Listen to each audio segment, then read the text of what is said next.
ఈ రోజుల్లో మనం ఎవరిని కలిపినా ఏ ఇద్దరు ముగ్గురు కూర్చొని మాట్లాడుకున్నా మనకున్న బాధలు, ఆందోళనలు, సమస్యలు వీటి గురించే మాట్లాడుకుంటాం. అంటే పైకి చాలా సమయాల్లో సంతోషంగా ఉన్నా లోపల వీటిని అధిగమించలేమన్నమాట.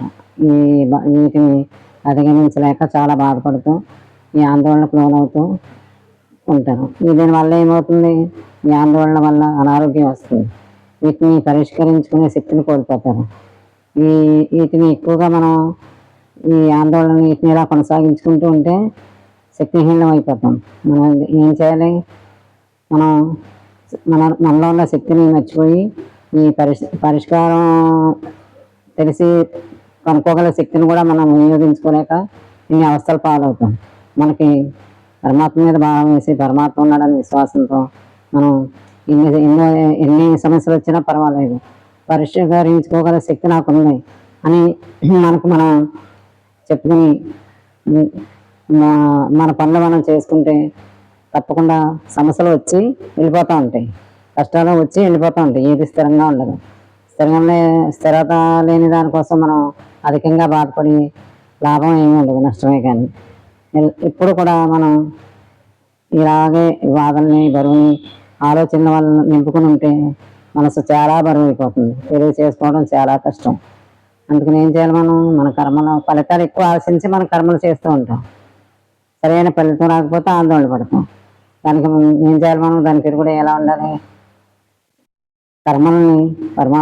కర్మల ఫలితాన్ని ఆశించకుండా పరమాత్మకు వదిలేసి మనం పనులు చేసామనుకోండి, ఎలాంటి ఫలితాలు వచ్చినా మనకు అంత బాధ అనిపించదు, ఆందోళన అనిపించదు. ఇది మంచి శ్రేష్టమైనటువంటి మార్గం. ఇదే జ్ఞాన మార్గం. ఈ మార్గంలో మనం వెళ్ళి జ్ఞానయుక్తంగా జీవించాలి, ఆందోళన తగ్గించుకోవాలి, ఆలోచనని మంచి వైపు నడిపించుకోవాలి, సంతోషాన్ని స్వీకరించాలి. కానీ ఇలాంటి ఆందోళనని స్వీకరించుకోవాలి. ఆందోళన అంటే అప్పుడు ఆ క్షణంలో ఉన్న తగ్గిపోతాయి. వాటిని తగ్గించుకునే మార్గం ఉండాలి, కానీ పెంచుకునే ఆలోచనలు ఉండకూడదు. పరిష్కారం చేసేసుకోవాలి. ఏ సమస్య వచ్చినా సరే వెంటనే పరిష్కరించుకోవాలి. కొంచెం ఆలస్యం చేసేమో అది పెరిగిపోద్ది. అలా యుక్తిత్వంగా మనం వీటి నుంచి ఎలా తప్పించుకోవాలని మనకున్న తెలివితో, మనకున్న జ్ఞానంతో మంచి మార్గంలో మనం శ్రేష్ఠ మార్గంలో మనం నడుచుకుంటూ ఉంటే ఇవన్నీ తేలికైపోతాయి. ఇప్పుడు మనసుని తేలిగ్గా ఉంచుకోవాలి, సంతోషంగా ఉంచుకోవాలి. మనమే కాకుండా ఇతరులకు కూడా సంతోషాన్ని ఇవ్వాలి, మంచి సలహా ఇవ్వాలి, మంచి దారి మార్గం చూపించాలి, జ్ఞానయుక్తంగా నడుచుకోవాలి. ఇలా ఉన్నప్పుడు ఏమవుతుంది, అందరూ సంతోషంగా ఉంటారు. ఎప్పుడు ఆందోళన గురించి, దాని గురించి, దీని గురించి, చింతల గురించి ఆలోచిస్తూ ఉన్నాం అనుకోండి, అవి పెరుగుతాయి కానీ తరగం, భూతంలా మనకు కనిపిస్తాయి. ఇంకా మనసు శక్తిహీనం అయిపోద్ది. మనసు శక్తిగా లేనప్పుడు ఏమవుద్ది, మిగతా పనులన్నీ కూడా అలాగే ఉంటాయి. అందుకని ఈ శక్తివంతమైన మనసుని మనం ఆయుధంలాగా ఉపయోగించుకుని మంచి మంచి పనుల్లో దాన్ని పెట్టి మనకున్న బాధ్యతలను అన్ని చక్కగా నిర్వహించుకోవాలి. ప్రతి బాధ్యతని 100% నిర్వహించుకోవాలి. అప్పుడు మనం బాగుంటాం, మన పిల్లలు, మన సంసారం, మన చుట్టూ అందరూ బాగుంటారు. మనం చూసి కొంతమంది ఇంప్రెస్ అవుతారు. అలా ఉండాలి. కానీ ఉసూరుమంటూ ఏదైనా చిన్న సమస్య వచ్చేసరికి అడిగిపోతూ ఇలాగా ఆ రోగాల గురించి బాధపడతాం. ఆ రోగాల గురించి ఎక్కువ ఆలోచించామనుకోండి, అలాగే తయారవుతాం. అస్సలు పట్టించుకోకూడదు. వస్తాయి పోతాయి. వచ్చిపోయే వాటి గురించి ఇంతగా అంత బాధ. ఎప్పుడూ రోగాలు భావించకండి, వదిలేయండి, అవే తగ్గుతాయి. అలాగే సమస్యలు, ఆందోళన, చింతలు ఇవన్నీ కూడా అంతే. మనం చిన్నదాన్ని ఊహించుకుని పెద్దదిగా చేసుకుంటాం. అంతేని కోత ఏం చేస్తే చిన్న పుండు ఉంటే గీకని పెద్ద చేసుకుంటాం. మనం కూడా అంతే, చిన్న సమస్యని పెద్ద చేసుకుంటాం. దాన్ని ఆలోచన ద్వారా పరిష్కారాన్ని చూసుకోకుండా ముందే భయపడిపోయి పెద్ద చేసుకుంటాం.